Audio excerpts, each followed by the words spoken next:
17वीं शताब्दी में राजा लुईस 14 के शासन के बीच पेरिस ने खुद को अराजकता की स्थिति में पाया।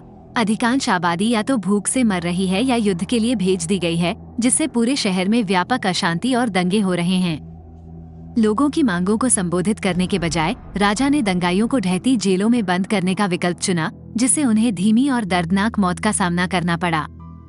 कैद किए गए लोगों में एक रहस्यमय व्यक्ति है जिसे man in the iron mask के नाम से जाना जाता है।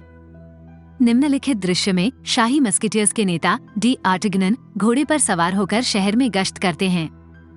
दुर्भाग्य से वो पत्थरों का निशाना बन जाता है, क्योंकि राजा के प्रति उसकी निष्ठा उसे क्रोधित नागरिकों के बीच अलोकप्रिय बना देती है। एक समय 4 श्रद्धेय मस्केटियर थे, लेकिन अब केवल डी आर्टिगनन ही ताज के प्रति वफादार हैं। अन्य 3 अरामिस, जो अब एक आदरणीय है, पोथोस एक महिलावादी शराबी, और एथोस जो अपने खेत में सेवानिवृत्त हो गए हैं, अपने पूर्व सौहार्द से अलग हो गए हैं। एक साथ रहते हुए पोथोस और अरामिस अपनी असमान जीवन शैली के कारण अक्सर झगड़ते रहते हैं। एक दिन उनके झगड़े के बीच डी आर्टिगनन उनसे मिलने जाते हैं और बताते हैं कि राजा उन्हें बुलाना चाहते हैं। एक मार्मिक क्षण में एथोस अपने बेटे राउल को अपनी दिवंगत पत्नी की अंगूठी सौंपता है और उससे अपनी प्रेमिका को प्रपोज करने का आग्रह करता है। ये स्पष्ट हो जाता है कि एथोस की पत्नी का बहुत पहले निधन हो गया था और उसका बेटा उसके नक्शे कदम पर चलकर एक मस्केटियर बनने की इच्छा रखता है। इसके बाद कहानी भव्य शाही महल में पहुंचती है, जहां राजा अपने सेनापतियों के साथ आसन्न युद्ध के संबंध में रणनीतिक ब्रीफिंग में संलग्न होता है। इस चर्चा के बीच राजा के सलाहकारों में से एक पियरे उसे शहर में चल रहे दंगों की जानकारी देता है। अशांति को कम करने के लिए एक समाधान का प्रस्ताव करते हुए पियरे ने सेना के भंडार से भोजन वितरित करने का सुझाव दिया। हालांकि राजा लुईस ने कठोर रुख दिखाते हुए इस सुझाव को खारिज कर दिया और इसके बजाय सड़े हुए प्रावधानों के वितरण का आदेश दिया। इस बीच अरामिस महल में पहुंचता है और राजा द्वारा उसका गर्मजोशी से स्वागत किया जाता है। एक आश्चर्यजनक मोड़ में लुईस ने अरामिस को एक गुप्त मिशन सौंपा, जेसुइट्स के नेता का पता लगाना और उसे पकड़ना, जो नागरिक अशांति भड़का रहा है। इसके अतिरिक्त राजा पूर्व मस्केटियर पर भगवान और फ्रांस के नाम पर एक कथित गद्दार को खत्म करने के दैवीय कर्तव्य का आरोप लगाता है। हालांकि झिझकते हुए अरामिस खुद को सम्राट के आदेशों से सहमत होने के लिए मजबूर पाता है। इसके साथ ही महल की दीवारों के भीतर एक विशेष अवसर चल रहा है, जो विविध भीड़ को आकर्षित कर रहा है। उपस्थित लोगों में राउल और उसकी प्रेमिका क्रिस्टीन एक साथ खड़े हैं। जैसे ही वे सभा में टहलते हैं, राजा क्रिस्टीन से प्रभावित होकर एक ध्यान भटकाने वाला खेल रचता है, जो राउल को उसकी प्रेमिका से अलग कर देता है। अवसर का लाभ उठाते हुए राजा रोमांटिक रुचि व्यक्त करते हुए क्रिस्टीन को अपने करीब लाने का प्रयास करता है। राजा की प्रगति के बावजूद क्रिस्टीन दृढ़ता से राउल के प्रति अपनी वफादारी का दावा करती है। तनाव तब और बढ़ जाता है जब राजा उसे चूमने का प्रयास करता है, लेकिन सतर्क डी आर्टिगनन द्वारा उसे रोक दिया जाता है, जो पास से दृश्य को सावधानी से देख रहा है। घटनाओं के एक अप्रत्याशित मोड़ में एक जेसुइट जासूस राजा लुईस की हत्या करने का बेताब प्रयास करता है। हालांकि डी आर्टिगनन ने कुशलतापूर्वक एक उल्लेखनीय तलवार फेंककर खतरे को समाप्त कर दिया, जिससे सम्राट स्पष्ट रूप से हिल गया। मौके का फायदा उठाते हुए राउल तेजी से क्रिस्टीन को अराजक दृश्य से दूर ले जाता है। उस रात राउल के शाही मस्केटियर चयन से अचानक हटने से हैरान डी आर्टिगनन ने एथोस से जवाब मांगा, जो स्थिति से उतना ही अनजान है। उनका भ्रम तब और गहरा हो जाता है जब निराश राउल आता है और खुलासा करता है कि वो क्रिस्टीन को प्रस्ताव नहीं दे सका और उसे डचों के खिलाफ युद्ध के लिए नियुक्त किया गया है। एथोस क्रोधित है और राजा पर राउल को क्रिस्टीन से अलग करने के लिए स्थिति में हेरफेर करने का संदेह कर रहा है।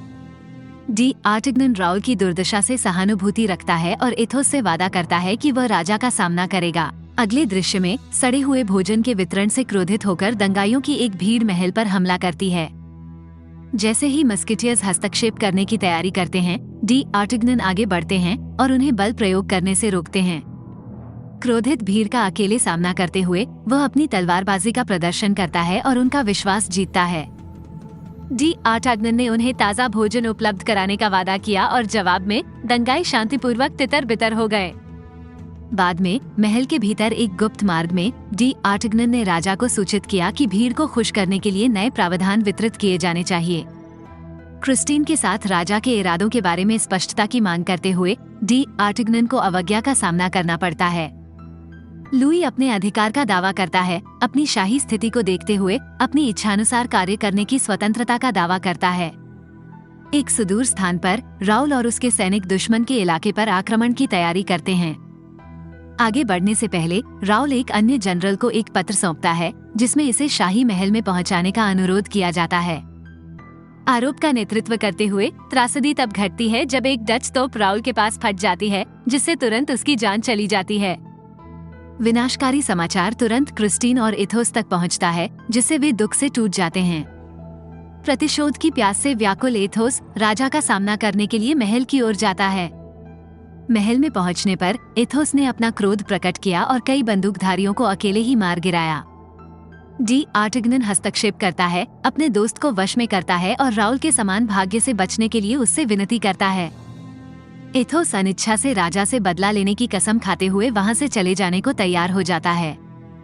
जाने से पहले वह अपने बेटे की मौत के लिए जिम्मेदार व्यक्ति को बचाने के लिए डी आर्टिगनन को कड़वाहट से देशद्रोही करार देता है। महल के अंदर राजा लुईस क्रिस्टीन के लिए एक भव्य रात्रि भोज का आयोजन करता है, जो राउल के शोक के बीच सांत्वना पाने के लिए संघर्ष करती है। उसके दुख के बावजूद लुईस ने उसे आश्वस्त किया कि वो केवल उसकी खुशी चाहता है। उसे एक निजी कमरे में ले जाकर राजा क्रिस्टीन को सांत्वना देने का प्रयास करता है और दोनों एक भावुक क्षण में व्यस्त हो जाते हैं। इस बीच अरामिस अपने पूर्व मस्केटियर साथियों को पेरिस के कैटाकॉम्ब में इकट्ठा करता है और राजा लुईस द्वारा सौंपे गए एक गुप्त मिशन का खुलासा करता है। अरामिस ने खुलासा किया कि उसे जेसुइट नेता का पता लगाने और उसे खत्म करने का काम सौंपा गया है, जो शहर में दंगे भड़का रहा है। एक चौंकाने वाला रहस्योद्घाटन सामने आया जब अरामिस ने अपने दोस्तों को बताया कि वो वास्तव में जेसुइट नेता है।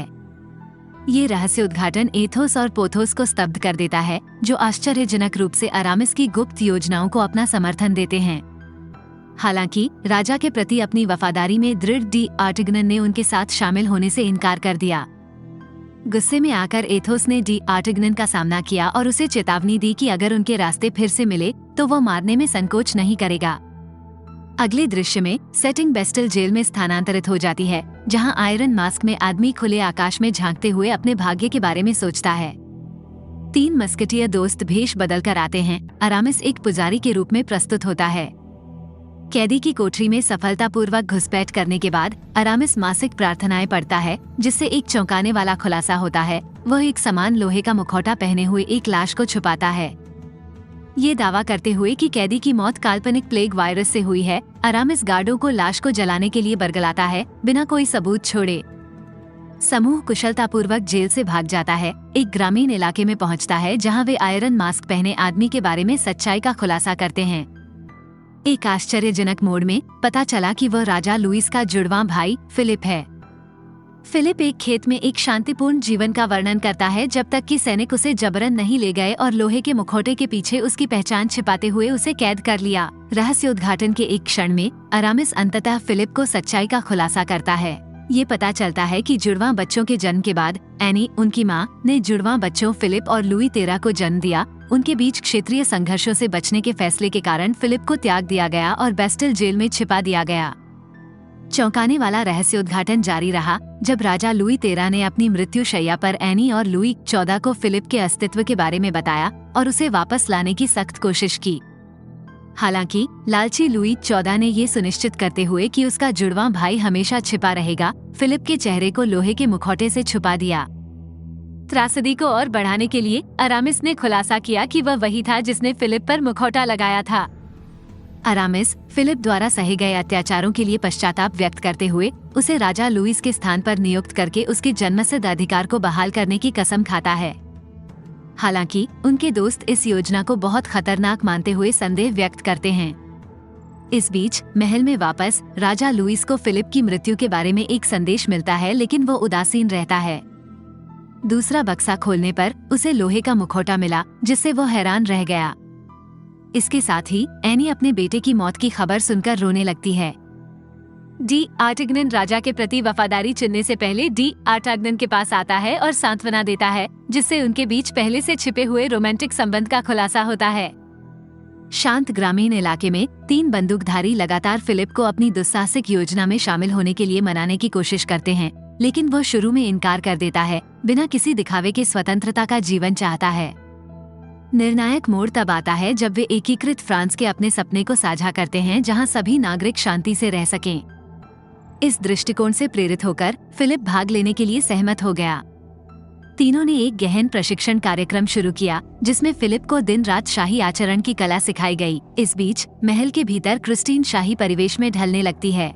हालांकि उसकी दुनिया तब बिखर जाती है जब उसे राउल से एक पत्र मिलता है, जिसमें उसके निधन की भविष्यवाणी की गई थी और राजा के साथ उसके संबंधों के लिए क्षमा व्यक्त की गई थी। पत्र एक दिल दहला देने वाली सच्चाई का खुलासा करता है। राजा ने राउल की मौत की साजिश रची। एक गोपनीय बैठक में अरामिस ने एनी को फिलिप के अस्तित्व के बारे में बताया। इसके बाद शाही महल एक भव्य बहाना गेंद का आयोजन करता है, जहां कुलीन लोग विस्तृत वेशभूषा में सुंदर ढंग से नृत्य करते हैं। अरामिस, एथोस, पोथोस और फिलिप सभी भेष बदलकर उत्सव में शामिल होते हैं। जब राजा नकाबपोश नर्तकियों के झुंड में फंस गया तो उसे लोहे के मुखौटे वाली आकृतियां दिखाई देने लगी। वो भ्रमित हो गया। ये पता चला है कि बंदूकधारियों ने ये भ्रम फैलाया था। छद्मवेश के दौरान अवसर का लाभ उठाते हुए समूह अभी भी भेष बदलकर एक गुप्त प्रवेश द्वार के माध्यम से राजा के कमरे में घुस जाता है। अरामिस राजा का सामना करता है और एक निर्णायक कदम में उसे बेहोश कर देता है। जब राजा को होश आता है तो वो अपने भाई फिलिप को राजा की तरह कपड़े पहने हुए देखकर आश्चर्यचकित रह जाता है। जैसे ही बेहोश राजा लुईस का मुंह बंद कर दिया जाता है और उसे पोथोस से ढक दिया जाता है, फिलिप घबराकर भीड़ का सामना करने के लिए कमरे से बाहर निकलता है।